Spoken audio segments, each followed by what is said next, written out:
Welcome back to Akshitha 316 YouTube channel.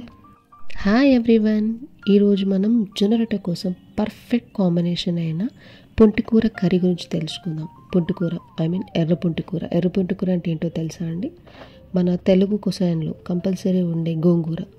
బేసిక్గా గోంగూరని మనం పప్పులా చేసుకుంటాం, కానీ ఇలా కర్రీ చేసుకొని ట్రై చేయండి. జొన్న రొట్టెకి పర్ఫెక్ట్ కాంబినేషన్ అవుతుంది. మరి ఇలాంటి కర్రీని ఎలా చేయాలో చూసేద్దామా? ముందుగా నేను ఒక 4 కట్టల గోంగూరను తీసుకున్నానండి. దాని అంతా నీట్గా ఆకులంతా ఒలుచుకొని వాటర్లో మట్టి లేకుండా నీట్గా వాష్ చేసుకున్నానండి. ఇప్పుడు ఇలా క్లీన్ చేసుకున్న ఆకులన్నీ ఒక గిన్నెలో కానీ ఒక కడాయిలో కానీ ఏదైనా మందపాటి దాంట్లో వేసుకోవాలండి. నేను కుక్కర్లో వేసుకున్నాను. ఇలా వాటర్ పోసి స్టవ్ మీద పెట్టి ఒక పొంగు ఉడకనివ్వాలి. ఇలా ఒక పొంగు ఉడికాక మనం వీడియోలో చూపిస్తున్న విధంగా వాటర్ మొత్తం ఒక స్ట్రెయినర్ సహాయంతో స్ట్రెయిన్ చేసుకోవాలండి. స్పూన్తో కలుపుతూ వాటర్ మొత్తం స్ట్రెయిన్ చేసుకోవాలి.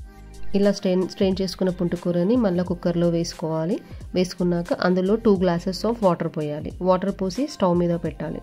స్టవ్ మీద పెట్టి ఒకసారి మిక్స్ చేసుకొని ఇప్పుడు అందులో 1 టీ స్పూన్ ఆఫ్ మెంతులు వేసుకోవాలి. ఇలా మెంతులు వేసుకున్నాక అందులో 1.5 టేబుల్ స్పూన్ ఆఫ్ శనగపప్పు వేసుకోవాలి.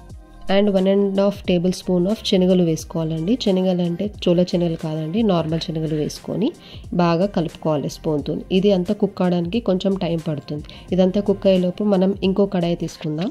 ఆ కడాయిలో 1.5 టేబుల్ స్పూన్ ఆఫ్ పల్లీలు వేసుకుందామండి. వాటిని మొత్తం డ్రై రోస్ట్ చేసుకోవాలి. బాగా మిక్స్ చేసుకుంటూ డ్రై రోస్ట్ చేసుకోవాలి. ఇలా కంప్లీట్గా రోస్ట్ అయ్యాక దాని ఒక ప్లేట్లో కానీ లేకపోతే ఒక చాటలో కానీ తీసుకొని పప్పుగుత్తి సహాయంతో ఇలా ప్రెస్ చేస్తే దాని మీద ఉన్న పొట్టు మొత్తం ఈజీగా రిమూవ్ అవుతుంది. ఇప్పుడు ఆ పొట్టు అంతా నీట్గా క్లీన్ చేసుకుంటే మనకు రోస్టెడ్ పల్లీలు రెడీ అవ్వండి. ఒకసారి మధ్యలో కర్రీ కలుపుతుండాలండి. ఇప్పుడు పచ్చిమిర్చి తీసుకొని వాష్ చేసుకొని అందులో కొద్దిగా సాల్ట్ వేసి పేస్ట్ చేసి పక్కన పెట్టుకుందాం. చూడండి, ఉడుకుతున్న పుంటికూర మీద ఇలా బురుగు ఫామ్ అవుతుంది. ఈ బురుగునని మనం స్పూన్ సాయంతో తీసేసేయాలండి. మనకి ఇది ఎందుకు తీస్తారంటే పులుపు ఎక్కువ వద్దు అనుకుంటే తీస్తారు, లేదు మాకు పులుపు ఉండొచ్చు అనుకుంటే అలా బురుగు ఉంచినా ఏం ప్రాబ్లం కాదండి. డిపెండ్స్ అపాన్ అవర్ టేస్ట్ అండి, మన ఇష్టం. అలా ఎలా అయినా కుక్ చేసుకోవచ్చు. మా ఛానల్ కానీ మీకు నచ్చినట్టయితే please like, share and subscribe to our channel Akshita 316. మీకు మా రెసిపీస్ అన్నీ ఒకసారి ట్రై చేసి ఎలా అయ్యాయో మాకు కమెంట్ సెక్షన్లో కమెంట్ చేయగలని కోరుకుంటున్నాను. ఇప్పుడు ఇందులో ఇంకా మనం ఏం వేయాలంటే పచ్చికారం పేస్ట్, పసుపు, జీలకర్ర, కొన్ని ఎల్లిపాయలు. ఇప్పుడు ఇలా బాయిల్ అవుతున్న పుంటికూర దాంట్లో మనం ముందుగా పొట్టు తీసి పెట్టుకున్న పల్లీలన్నీ వేసుకొని కొద్దిగా మిక్స్ చేసుకోవాలండి. మనకు కావాలి అనిపిస్తే ఇందులో ఒక 1/2 గ్లాస్ ఆఫ్ వాటర్ మళ్ళీ యాడ్ చేసుకోవచ్చు. ఇప్పుడు నేను 1/2 గ్లాస్ ఆఫ్ వాటర్ యాడ్ చేసి మళ్ళీ ఒకసారి మిక్స్ చేస్తున్నాను.